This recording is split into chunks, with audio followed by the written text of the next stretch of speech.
Film ఇండస్ట్రీలో హీరోయిన్లు చాలా ముందే ఉంటారు. కానీ కొందరి మనసులో నాటుకుపోతారు. అలాంటి వారిలో ఒకరు హైదరాబాదీ అమ్మాయి ఉంది. ఆమె హిందీ, తెలుగు, తమిళంలో ఎన్నో సూపర్ క్యారెక్టర్స్ చేసింది. అవార్డులు కూడా లెక్కనేనని అందుకుంది. కెరీర్ పీక్స్ లో ఉన్నప్పుడే ఆమె ఒక తెలుగు హీరోను లవ్ చేసింది. కానీ అతన్ని పెళ్లి చేసుకోలేదు. ఆ లవ్ స్టోరీ గురించి ఎప్పుడూ ఓపెన్ గా మాట్లాడలేదు. ఇప్పటికీ సింగిల్ గానే లైఫ్ లీడ్ చేస్తుంది. ఆ హీరోయిన్ ఎవరో కాదు, టబు. కెరీర్ కంటే లవ్ కే ఇంపార్టెన్స్. హైదరాబాద్ లో పుట్టిన టబు యాక్టింగ్ జర్నీ చాలా చిన్న వయసులోనే మొదలైంది. 1985లో దేవ్ ఆనంద్ హమ్ నౌజవాన్ లో చిన్న క్యారెక్టర్ చేసింది. అసలు బ్రేక్ మాత్రం 1994లో అజయ్ దేవగన్ తో చేసిన విజయ్ పత్తో వచ్చింది. అదే ఇయర్ తెలుగులో కూలీ నెంబర్ 1తో ఇక్కడ కూడా సెన్సేషన్ క్రియేట్ చేసి సౌత్ ఆడియన్స్ కి బాగా కనెక్ట్ అయింది. చాలా తక్కువ టైంలోనే హిందీ, సౌత్ ఇండస్ట్రీలలో టబు తనకంటూ ఒక స్పెషల్ మార్క్ వేసుకుంది. మాచిస్, చాందనీ బార్ సినిమాలకు నేషనల్ అవార్డులు గెలుచుకుంది. అంధాధున్ హిందీ, దృశ్యం, భూల్ భులయ్యా 2, అలా వైకుంఠపురంలో లాంటి బ్లాక్ బస్టర్ హిట్స్ తో ఆమె కెరీర్ గ్రాఫ్ టాప్ రేంజ్ కి వెళ్ళింది.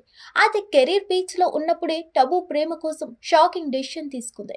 ముంబై వదిలేసి కెరీర్ స్పీడ్ తగ్గించుకుంది. ఈ ఎమోషనల్ టర్న్ కి కారణం టాలీవుడ్ కింగ్ అక్కినేని నాగార్జున. వీళ్ళిద్దరి మధ్య దాదాపు 15 ఏళ్ల లవ్ అఫైర్ నడిచిందని టాక్. ఆ టైంలో నాగార్జునకు దగ్గరగా ఉండడానికే టబు ముంబై వదిలి హైదరాబాద్ కి షిఫ్ట్ అయిందని అప్పట్లో రూమర్స్ వచ్చాయి. బ్రేకప్, పెళ్లికి నో. వీళ్ళ లవ్ స్టోరీ పెళ్లి దాకా ఎందుకు వెళ్ళలేదంటే నాగార్జునకి అప్పటికే పెళ్ళై ఉండడమే మెయిన్ రీజన్. వీళ్ళిద్దరూ తమ రిలేషన్షిప్ గురించి ఎప్పుడు ఓపెన్ గా చెప్పకపోయినా ఇద్దరి మధ్య ఉన్న స్ట్రాంగ్ బాండింగ్ గురించి ఇండస్ట్రీలో ఎప్పుడు చర్చ నడిచేది. కానీ సమయం గడిచే కొద్దీ సీన్ మారింది. వాళ్ళ బంధం ముగిసింది. టబు చివరికి చాలా హార్ట్ బ్రేక్ తో ముంబైకి తిరిగి వచ్చింది. ఆ తర్వాత కూడా పెళ్లి చేసుకోలేదు. ఈ long and emotional love story వల్లే ఆమె సింగిల్ గా మిగిలిపోయిందని చాలా మంది ఇప్పటికే నమ్ముతారు. టబు రూటే సెపరేట్. ఇప్పటికీ 50+ ఏజ్ లో కూడా టబు మంచి రోల్స్ తో, ఎవర్ గ్రీన్ బ్యూటీతో ఆడియన్స్ ను మెస్మరైజ్ చేస్తూనే ఉంది. ఇండిపెండెంట్ గా, బోల్డ్ గా, నా లైఫ్ నా ఇష్టం అన్నట్టు బతుకుతుంది. కాబట్టే చాలా మంది ఆమెను గౌరవిస్తారు.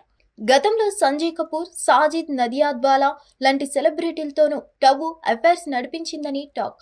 కానీ నాగార్జునతో డీప్ రిలేషన్షిప్ నడిపించిందని అప్పట్లో రూమర్స్ వచ్చాయి. హిందీ, తెలుగు సినిమాలో నేషనల్, ఫిలింఫేర్ అవార్డులు గెలవడం నుంచి ఏ సూటబుల్ బాయ్ లాంటి ఇంటర్నేషనల్ ప్రాజెక్టుల్లో చేయడం వరకు అనవసరపు గాసిప్స్ కంటే తన టాలెంటే గట్టిగా మాట్లాడుతుందని టబు మళ్ళీ మళ్ళీ ప్రూవ్ చేసింది. ఉదాహరణకు నిన్నే పెళ్లాడతాలో తన యాక్టింగ్ కి ఫిలింఫేర్ అవార్డు అందుకుంది. నాగార్జునతో ఆవిడ మా ఆవిడేలో ఆమె పోషించిన పాత్ర కూడా చాలా స్పెషల్. ఇలా టబు ఏ ప్రాజెక్ట్ చేపట్టినా తనదైన ముద్ర వేస్తుంది.